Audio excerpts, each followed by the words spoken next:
याकोबाला 12 पुत्र होते, परंतु तो त्याचा पुत्र योसेफ याच्यावर सर्वात जास्त प्रीती करत होता. त्याने एक विशेष रंगीबेरंगी झगा योसेफाला दिला होता. योसेफाच्या भावांना त्याचा हेवा वाटला. ते त्याचा तिरस्कार करत असत.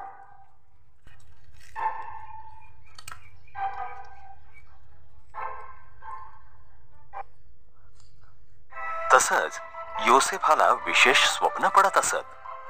तो म्हणाला, आपण सर्व आपापल्या गव्हाच्या पेंढ्या बांधत होतो असं मला स्वप्नात दिसलं, आणि तुमच्या पेंढ्यांनी उठून माझ्या पेंढीला नमन केलं. योसेफाचे भाऊ त्याचा अधिकच तिरस्कार करू लागले.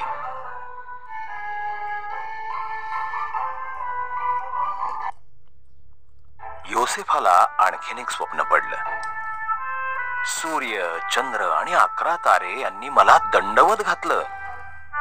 त्याचे वडील आणि भाऊ यांनी कुरकुर केली. तू आमच्यावर राज्य करणार आहेस असं तुला म्हणायचंय काय?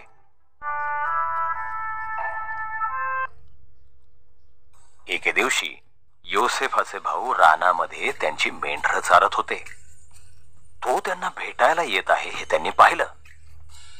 त्याला ठार करावं आणि त्याच्या सर्व स्वप्नांचा शेवट करावा अशी योजना त्यांनी आखली.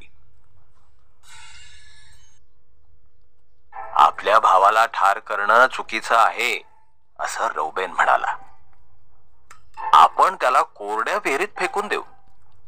म्हणून त्यांनी योसेफाचा तो रंगीबेरंगी झगा फाडला आणि त्याला एका कोरड्या विहिरीत फेकून दिलं. त्या मार्गानं इश्माएली व्यापारी इजिप्त देशात जात होते. आपण योसेफाला इश्माएली लोकांना गुलाम म्हणून विकून टाकूया असं यहुदानं सुचवलं, आणि म्हणून त्या भावांनी चांदीची 20 नाणी घेऊन योसेफाला विकलं.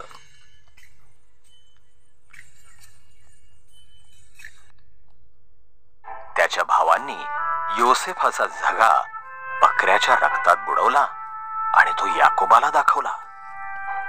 तो रडला, माझा मुलगा तर आता मरण पावला आहे. दरम्यान योसेफाला इजिप्त इथं नेण्यात आलं, परंतु देव योसेफाच्या सोबत होता. इजिप्तमध्ये इश्माएली लोकांनी योसेफाला पोटिफरला विकलं. तो फारोच्या सरदारांपैकी एक होता.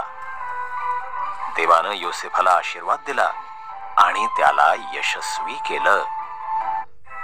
पोटिफरनं योसेफाला आपल्या सर्व मालमत्तेवर अधिकारी नेमलं.